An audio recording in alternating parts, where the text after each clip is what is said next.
En cette année 1949, la petite ville de Cottage City s'endort sous une apparente tranquillité automnale. Derrière les façades respectables de cette banlieue du Maryland, une ombre discrète commence pourtant à s'étirer. Au cœur d'une maison modeste vit Ronald Unkeler, un adolescent ordinaire de 13 ans plutôt solitaire. Ronald passe la majeure partie de son temps libre en compagnie de sa tante préférée, une femme nommée Harriet. Harriet n'est pas une tante comme les autres, car elle s'intéresse de près au monde invisible et au spiritisme. Les parents de Ronald ignorent totalement la nature des conversations qui occupent les après-midi du duo. Un soir de pluie, alors que la maison est particulièrement silencieuse, Harriet décide d'ouvrir une boîte en carton cachée.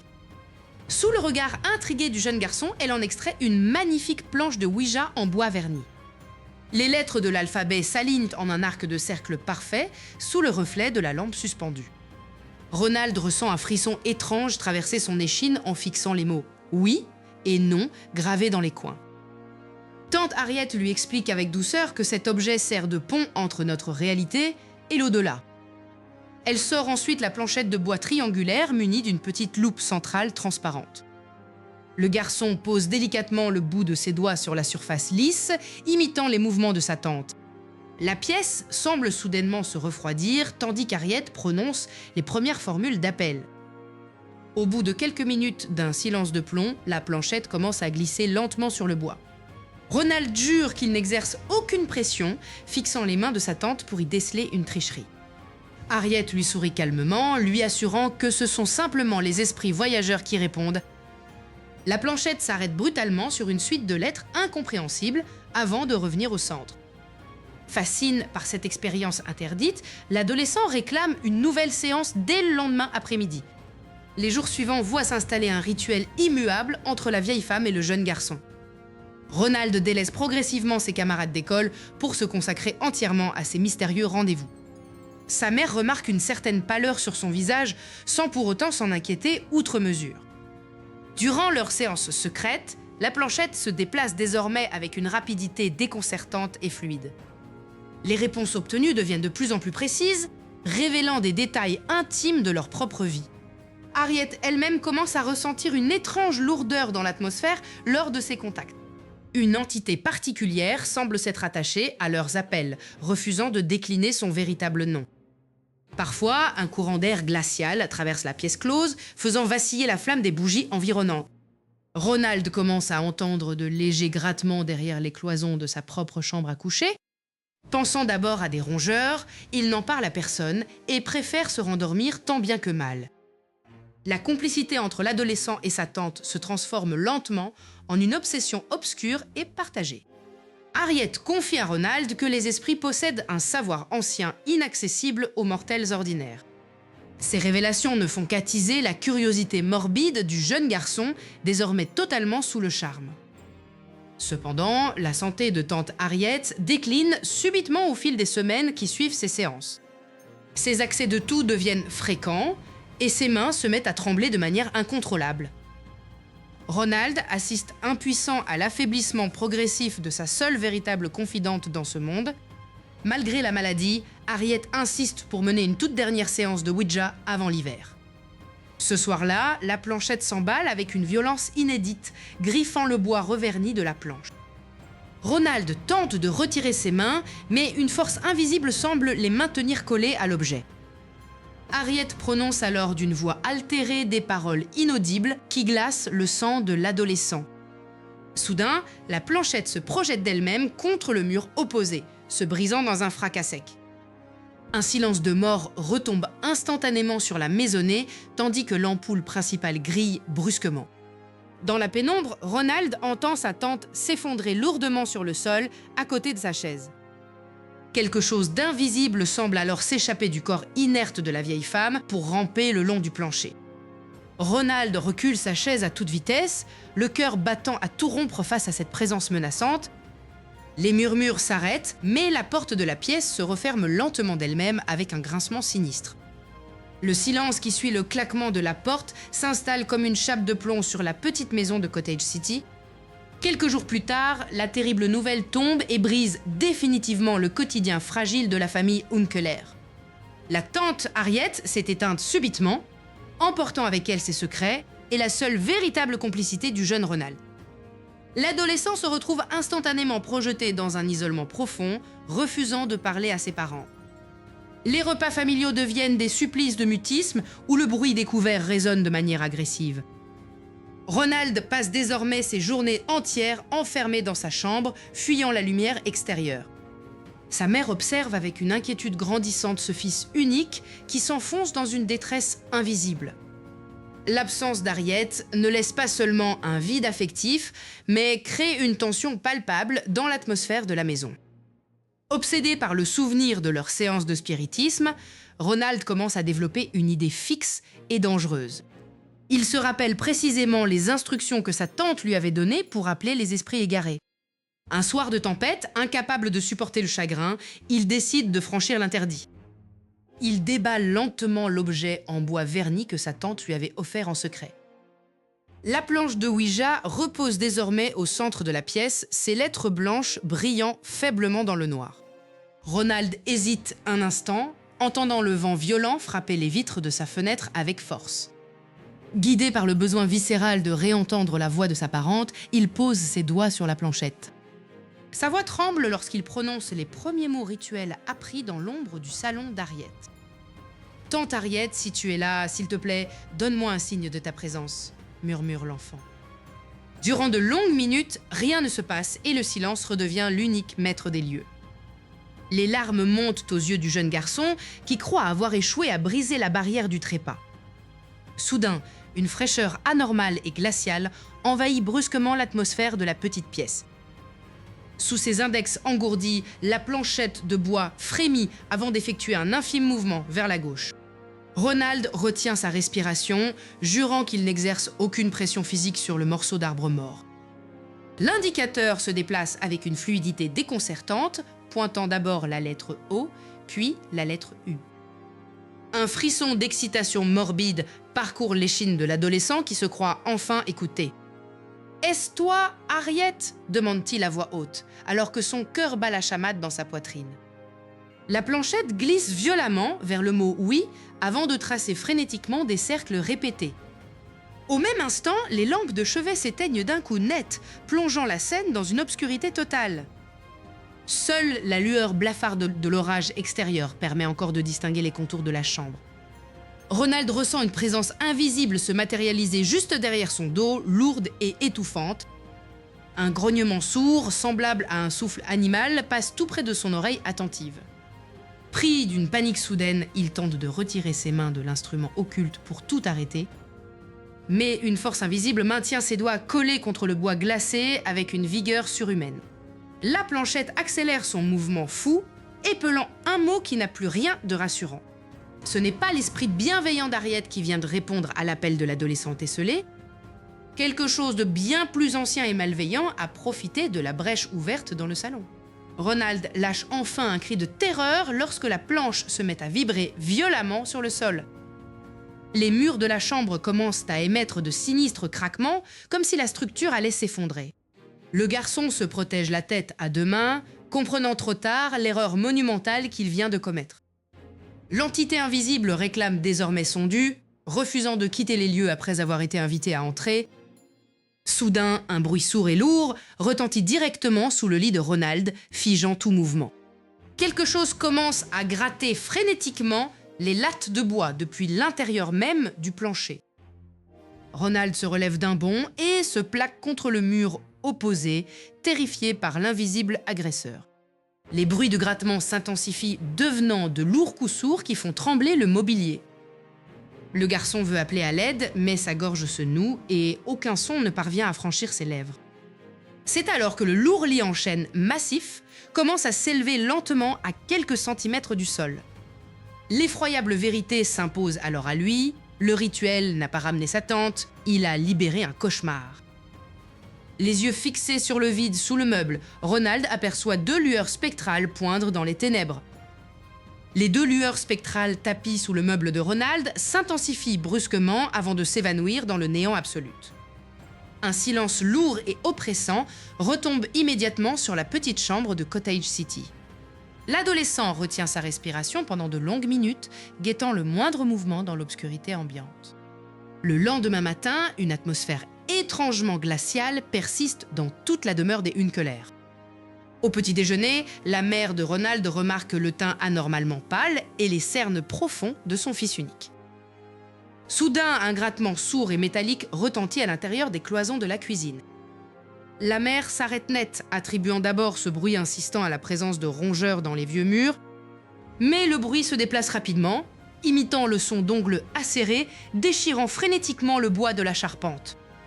Ronald baisse la tête, sachant pertinemment que ces bruits ne proviennent pas d'animaux ordinaires. Au fil des jours, les grattements nocturnes se transforment en de violents coups sourds frappant directement sous le plancher de la chambre. Les manifestations deviennent si intenses que la famille décide de faire inspecter les fondations par un artisan du quartier. L'ouvrier remonte du sous-sol totalement perplexe, affirmant que la structure de la maison est absolument impeccable. Dès le départ de l'artisan, une mélodie d'orgue grinçante et désaccordée résonne mystérieusement à travers les conduits d'aération. Cette musique sans origine physique rappelle étrangement les cantiques morbides que la tante Harriet affectionnait tant de son vivant. Pris d'une panique soudaine, Ronald s'enferme dans sa chambre et tente de détruire la planche de Ouija cachée. Au moment où ses mains touchent l'objet en bois, un coup d'une violence inouïe ébranle la porte de son armoire. Le jeune garçon recule en hurlant, alors que les objets posés sur son bureau se mettent à vibrer frénétiquement. Un encrier en verre lourd glisse lentement sur la table avant d'être projeté violemment contre le mur opposé. Les parents de Ronald se précipitent dans la pièce et découvrent leur fils recroquevillé, entouré de débris de verre. Malgré les explications terrifiées de l'adolescent, son père insiste sur le fait qu'une simple secousse terrestre mineure a pu causer l'incident. Mais le déni rationnel de la famille Hunkeler s'effondre totalement dès la nuit suivante. Vers 2 heures du matin, une baisse de température brutale et anormale réveille Ronald en sursaut. L'air devient si épais et glacial que chaque inspiration de l'enfant lui brûle douloureusement les poumons. C'est alors qu'un grincement sinistre commence à émaner des 4 montants de son lit en bois massif. Sans la moindre intervention extérieure, la lourde structure de chêne se soulève de quelques centimètres au-dessus du sol. Pris au piège sur le matelas volant, Ronald commence à hurler de toutes ses forces pour appeler à l'aide. Le lit retombe soudainement dans un fracas assourdissant, faisant trembler les murs de la maison. Les parents enfoncent la porte verrouillée et découvrent leur fils secoué par de violents spasmes incontrôlables. À peine le père a-t-il posé les mains sur lui que le matelas recommence à osciller latéralement avec une force bestiale. Une force invisible et colérique semble vouloir éjecter l'enfant hors de sa propre couche. La mère éclate en sanglots, récitant frénétiquement des prières de protection chrétienne qui restent sans le moindre effet. Les convulsions du lit durent de longues heures, ne cessant qu'aux toutes premières lueurs de l'aube. Le jour suivant, la maison de Cottage City s'enfonce dans une atmosphère de siège psychologique permanent. Plus aucun membre de la famille n'ose dormir, redoutant l'arrivée inéluctable du crépuscule. Les phénomènes s'étendent désormais au-delà de la chambre de Ronald, touchant toute la maisonnée. Des tableaux représentant des scènes religieuses se décrochent inexplicablement des murs pour s'écraser au sol. Une odeur fétide de soufre et de pourriture commence à émaner des vêtements même du jeune garçon.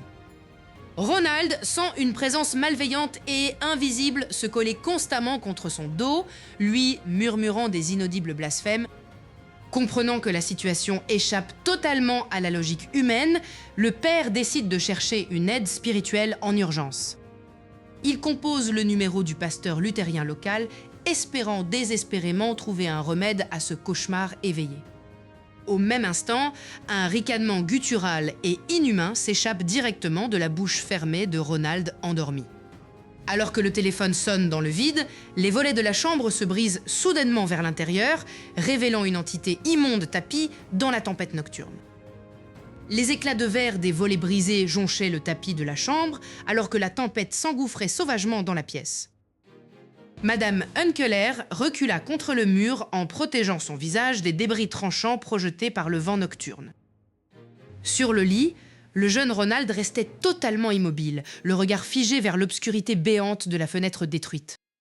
La silhouette terrifiante aperçue dans la tempête sembla se dissoudre instantanément dans les ombres de la nuit noire. Le lendemain matin, le calme revint sur Cottage City, mais l'ambiance au sein du foyer familial était devenue d'une lourdeur insoutenable. Dépassés par la violence de la nuit passée, les parents de Ronald décidèrent immédiatement de consulter les plus grands spécialistes de la région. Le premier médecin à examiner l'adolescent fut un neurologue réputé de l'université locale, armé de ses instruments de diagnostic traditionnels. Le praticien ausculta longuement les réflexes de Ronald, cherchant désespérément une anomalie cérébrale ou nerveuse flagrante. Malgré des tests approfondis et rigoureux, les résultats cliniques ne révélèrent absolument aucune pathologie physique apparente chez le jeune garçon.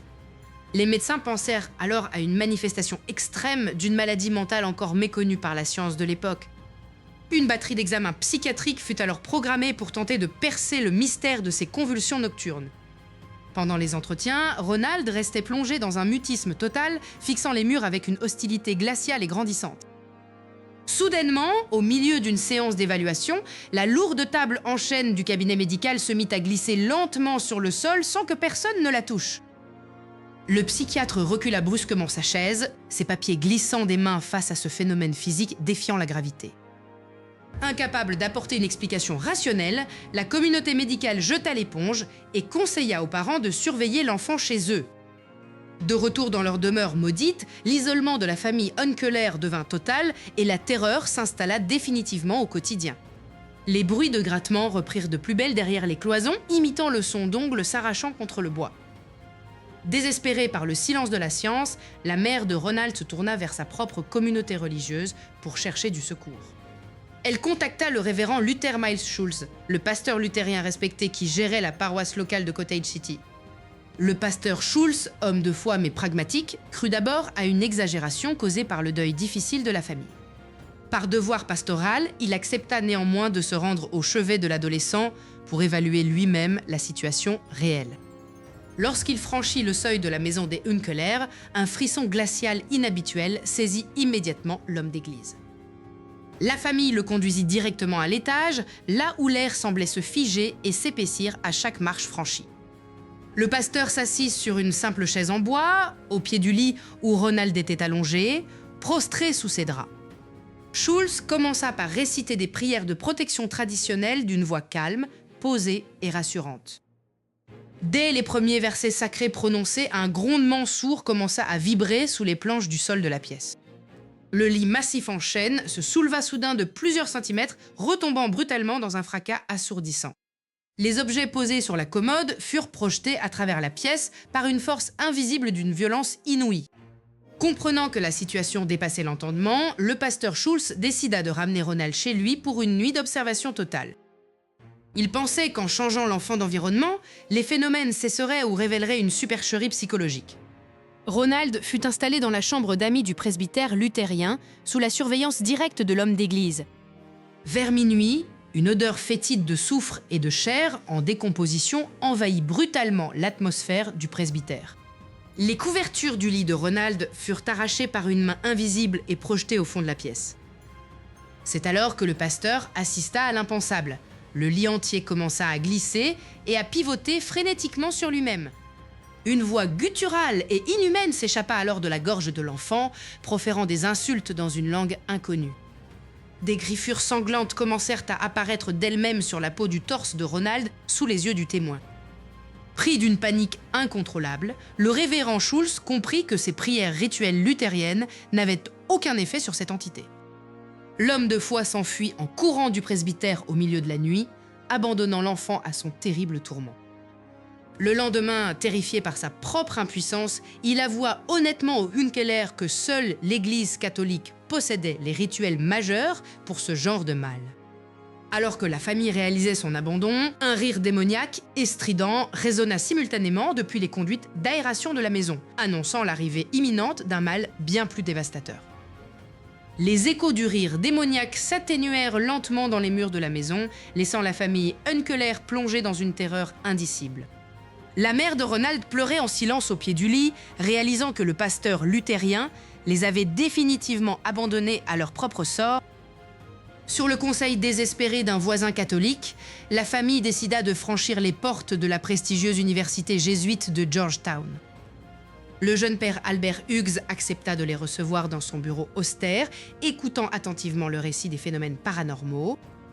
Bien que sceptique au départ, le jeune prêtre sentit un frisson lui traverser l'échine en observant les marques de fatigue extrême sur le visage de l'enfant. Convaincu qu'une intervention immédiate était nécessaire, le père Hughes demanda l'autorisation officielle de pratiquer un rituel d'exorcisme majeur. Pour garantir la sécurité de tous, Ronald fut discrètement interné dans l'aile psychiatrique de l'hôpital général de Georgetown. L'ambiance de la chambre d'hôpital devint instantanément glaciale dès que l'adolescent fut attaché au barreau de son lit métallique. Le père Hughes entra dans la pièce vêtu de sa soutane noire traditionnelle, portant une étole violette et un petit rituel romain à la main. 2 infirmiers costauds se placèrent de chaque côté du lit, prêts à contenir les moindres spasmes de la jeune victime. Soudain, les yeux de Ronald se révulsèrent complètement, ne laissant paraître que le blanc de ses globes oculaires injectés de sang. Une odeur nauséabonde de soufre et de pourriture envahit instantanément la pièce close, forçant la mère à reculer d'un pas. Le prêtre commença à réciter les premières prières en latin d'une voix ferme, tentant d'imposer son autorité spirituelle face à l'invisible. Dès les premiers mots sacrés, le corps de l'adolescent se cambra de manière inhumaine, défiant toutes les lois de l'anatomie. Un grondement sourd, semblable à celui d'une bête sauvage en cage, s'échappa de la gorge serrée de Ronald. Le père Hughes aspergea le torse de l'enfant d'eau bénite, provoquant instantanément une réaction d'une violence inouïe. La peau du jeune garçon commença à fumer là où les gouttes d'eau s'étaient posées comme si du vitriol avait touché sa chair. L'entité tapie en lui se mit à hurler des insultes blasphématoires dans un latin parfait que l'enfant n'avait jamais appris. Les infirmiers durent peser de tout leur poids sur ses épaules pour l'empêcher de briser les sangles en cuir qui menaçaient de rompre. Les lumières de l'hôpital se mirent à vaciller follement, plongeant périodiquement la pièce dans une obscurité quasi totale. Le père Hughes ne faiblit pas et haussa la voix, ordonnant au démon de révéler son nom véritable au nom de Dieu.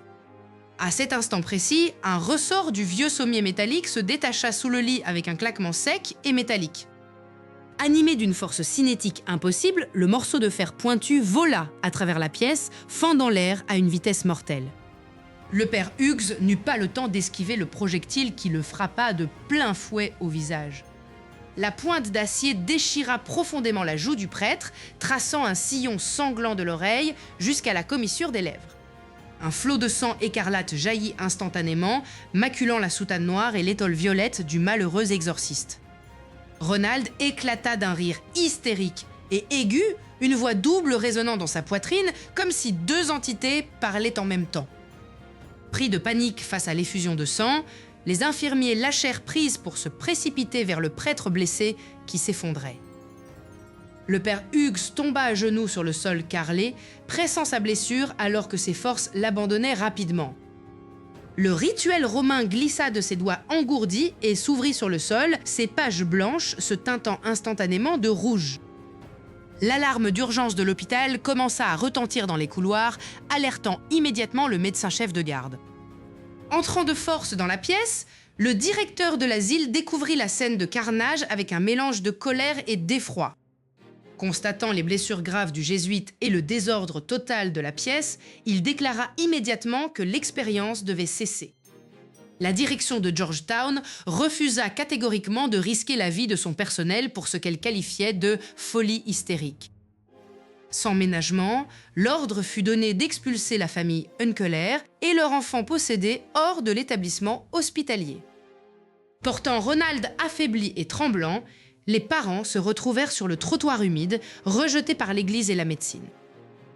Le père Hughes fut conduit d'urgence au bloc opératoire pour recevoir des dizaines de points de suture sur sa joue mutilée. Traumatisé par cette agression surnaturelle, le jeune prêtre décida de se retirer définitivement de l'affaire, brisé psychologiquement. Alors qu'ils rentraient chez eux dans le secret de la nuit, les Unkeler virent de nouvelles marques sanglantes apparaître sous les vêtements de l'enfant. Les scarifications cutanées commencèrent soudainement à s'entrecroiser pour former des lettres lisibles, épelant cruellement le nom d'une autre ville lointaine, Saint-Louis. Les lettres sanglantes gravées dans la chair de Ronald luisaient d'un rouge maladif sous l'ampoule nue de la chambre. La mère de l'enfant posa ses mains tremblantes sur sa bouche pour étouffer un long sanglot de terreur pure. Les lignes de sang continuaient de s'allonger d'elles-mêmes, déchirant l'épiderme comme sous l'action d'un scalpel invisible. Sans prononcer un mot, le père de famille commença à jeter des vêtements en désordre dans une vieille valise en cuir usé. L'ordre impérieux de l'entité était désormais indiscutable, la force exigeait leur départ immédiat vers Saint-Louis. Au milieu de la nuit noire, la vieille berline familiale s'éloigna en hâte de l'agglomération de Washington. Blotti sur la banquette arrière, Ronald gardait les yeux grands ouverts, fixant le vide avec une effroyable fixité. Chaque chaos de la route semblait déclencher de légers tressaillements nerveux le long de sa colonne vertébrale. Après de longues heures d'un voyage silencieux, la silhouette massive de la cathédrale de Saint-Louis émergea de la brume matinale. La famille trouva un refuge temporaire dans la demeure austère et sombre de l'un de leurs proches parents. Mais à peine les valises furent-elles posées que les murs de la nouvelle maison se mirent à vibrer sourdement. Un grondement semblable à un torrent souterrain s'éleva du plancher, faisant sursauter les occupants terrifiés. Le matelas de Ronald recommença immédiatement ses terrifiantes secousses, manquant de projeter l'enfant au sol. Comprenant que la fuite géographique était inutile, la mère se tourna en dernier recours vers l'université de Saint-Louis. C'est là que l'appel désespéré atterrit sur le bureau du père William Bowdern, un jésuite à la réputation d'acier. Le prêtre écouta patiemment le récit invraisemblable avant de noter méticuleusement chaque détail dans un carnet noir. Homme de science autant que de foi, Bowdern refusa d'abord de céder à la panique collective de la famille Hunkeler. Il décida de se rendre en personne au chevet de l'adolescent pour observer lui-même les prétendus prodiges. Lorsqu'il franchit le seuil de la maison, une odeur inexplicable de soufre et de renfermé prit le prêtre à la gorge. Le père Bowdern monta les escaliers grinçants menant à la chambre basse où l'enfant était cloîtré. Dès qu'il s'assit près du lit, un bruit sec éclata et une chaise lourde se déplaça seule à l'autre bout de la pièce. Sous les yeux du jésuite incrédule, des griffures écarlates jaillirent instantanément sur les bras de Ronald. Le prêtre sortit alors son rituel de sa poche et commença à réciter les premières prières de protection latine. En réponse aux formules sacrées, Ronald laissa échapper un ricanement guttural qui n'avait rien d'humain. Face à l'imminence du danger, Bowdern comprit qu'il faisait face à une entité démoniaque d'une puissance supérieure. Il convoqua immédiatement une cellule de crise secrète au sein de la communauté jésuite locale. Parmi ses pairs, le père Raymond Bishop fut choisi pour documenter méticuleusement chaque événement, minute par minute. Le groupe obtint l'autorisation officielle de l'archevêque de Saint-Louis pour entamer un grand exorcisme formel. Pour des raisons de discrétion absolue, l'équipe transféra Ronald dans l'aile psychiatrique de l'hôpital Alexian Brothers. Cette section de l'établissement, gérée par des moines, offrait des murs épais capables d'étouffer les cris. La chambre d'isolement ne contenait qu'un lit de fer scellé au sol et un crucifix de bois fixé au mur. Le père Bowdern entra dans la pièce revêtu de son étole violette, symbole du pouvoir de l'Église sur le mal. Une vague de froid polaire envahit instantanément l'espace, figeant le souffle des prêtres sous forme de buée. L'entité tapie dans le corps de Ronald commença à proférer des insultes d'une violence inouïe dans des langues anciennes.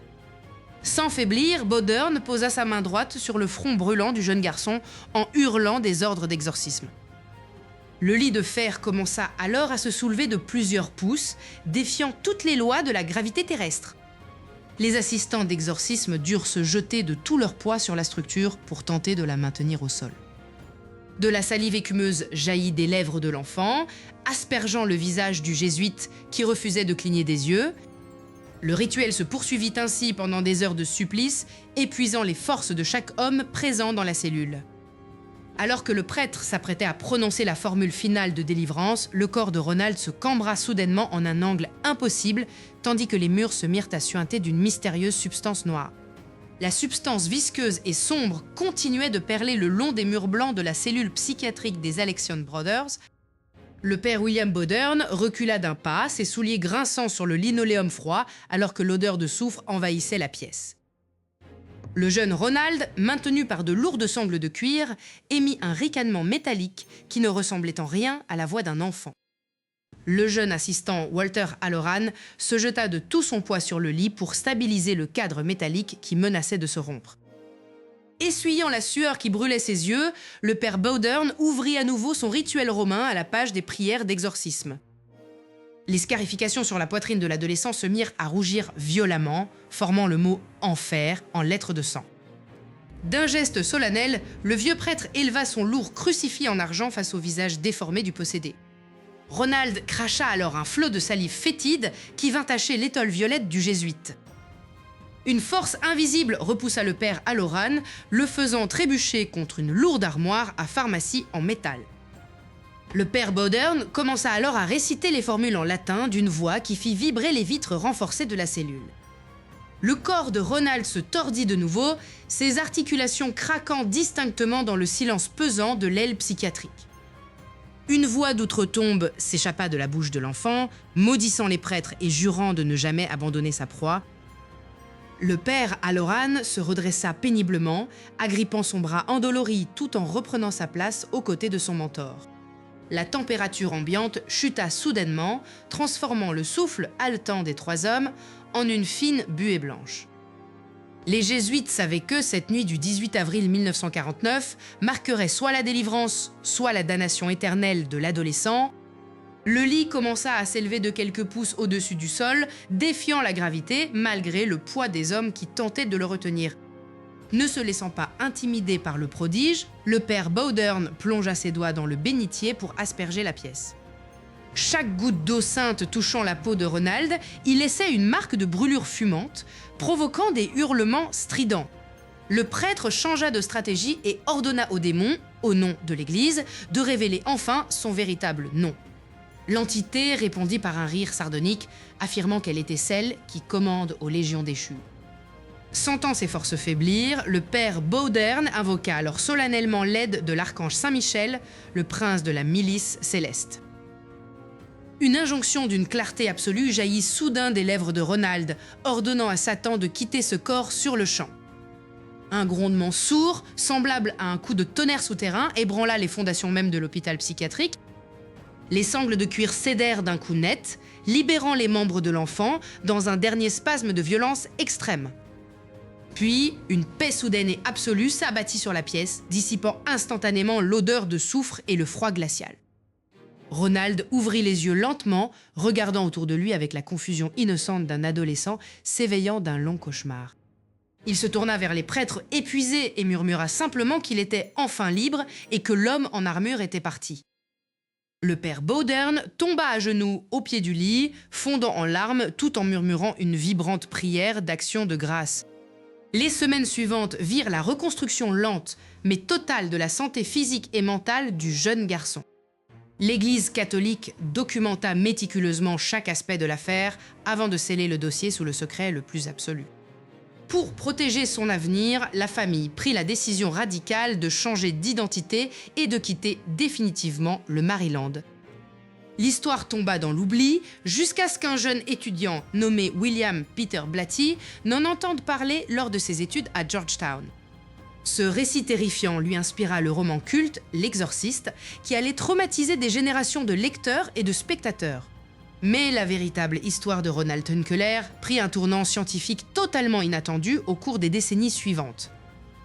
L'enfant autrefois possédé se tourna avec passion vers les sciences dures, fuyant la superstition pour embrasser la rationalité pure.